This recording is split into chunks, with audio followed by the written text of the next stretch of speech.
mapagpalang araw sa lahat ng tagapakinig sa ating programa.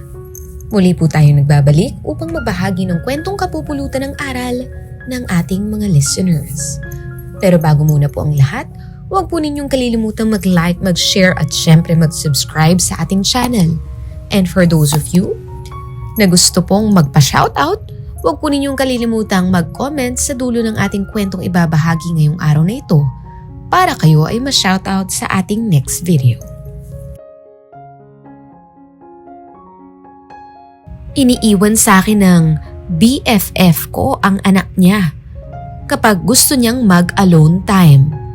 Nung natuto na nga magsalita ang anak niya, doon ko nalaman ang sikreto niya.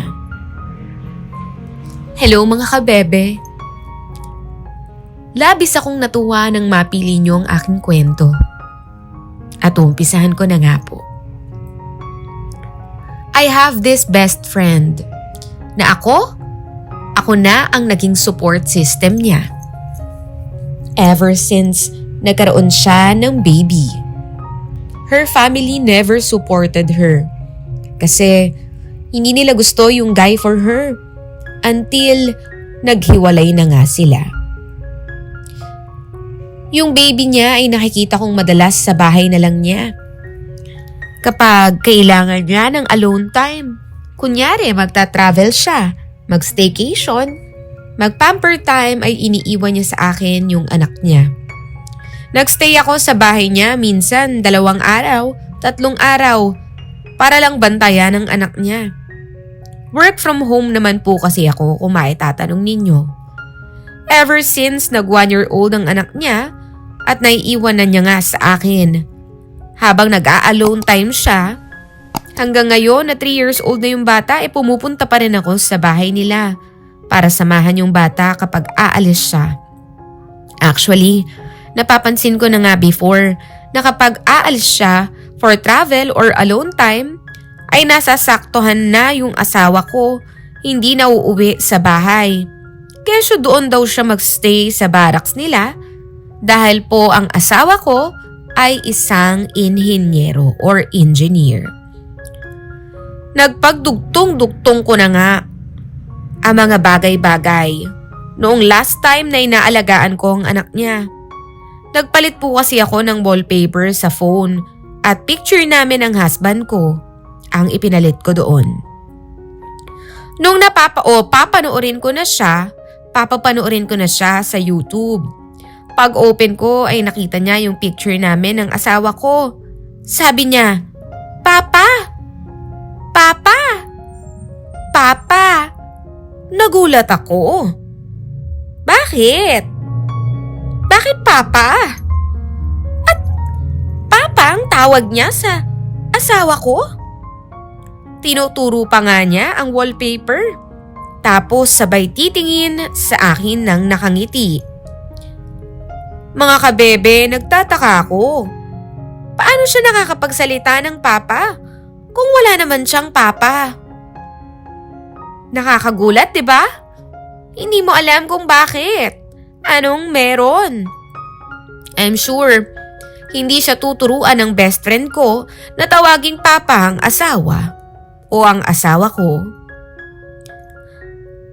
Naghanap pa nga po ako ng mga litrato namin ng asawa ko at dali-daling ipinakita ko sa kanya. Pero patuloy pa rin ang bata sa pagtawag ng papa sa aking asawa. Na mga oras na yon ay agad-agad akong tumawag sa mister ko.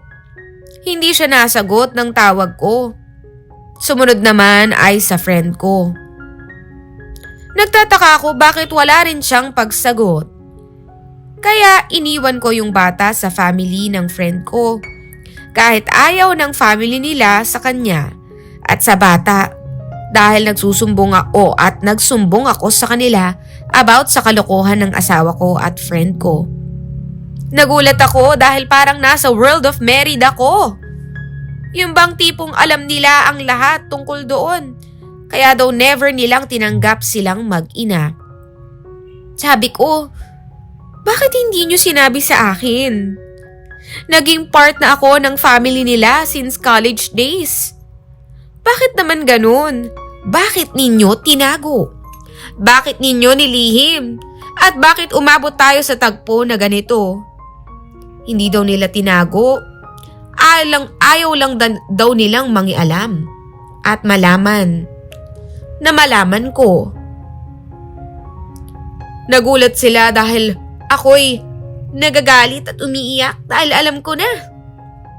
Malalaman ko rin naman daw ang katotohanan kahit hindi sila magsalita.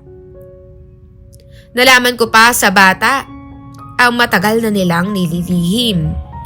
Tumawag lang ako sa friend ko at sabi ko'y iniwan ko ang anak niya sa family niya. Kaya't dali-dali nga siyang umuwi.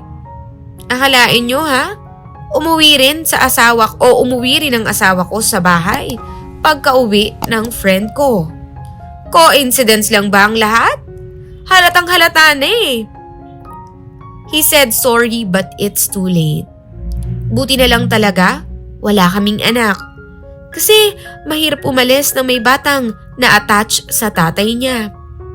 I felt sad na parang hinihintay lang talaga nila na malaman ko ang about sa pamilya nila before pa sila magsama. Kasi ngayon, mga kabebe, nasa iisang bahay na sila. While ako, nag-move out na at nag-umpisa na nga ng panibagong yugto ng aking buhay. Nag-start na ako na mag-move on kahit alam kong napakahirap at matagal na proseso ito para sa akin. Mga kabebe, sa oras ngang ito'y ako'y mapag-isa. Hindi ko mawari bakit nagawa yun ng aking asawa. Ano pa ba ang aking pagkukulang? Meron ba akong maling nagawa? Hindi ko naman akalain na ang aking best friend na tinatawag ay hindi pala tunay na kaibigan. Sa halip na maging masaya ako, dahil meron akong best friend, ang dulot niya ay sakit, pait at bigati. So sa inyo na mga nakikinig ngayon, hindi naman po masama na i-double check ninyo dahil baka ang bestie nyo ay may ginagawa ring kalokohan. Hanggang dito na lamang po ang aking kwento. Hanggang sumuli at ako po ang inyong letter sender. Kung mayroon po kayong nais na sabihin o baka mabigyan niyo po ako ng magandang advice, tama po ba ang ginawa kong pag-iwan sa aking asawa?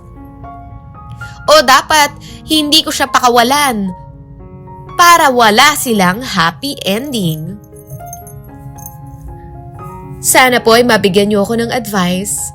Hanggang sa muli, maraming salamat po.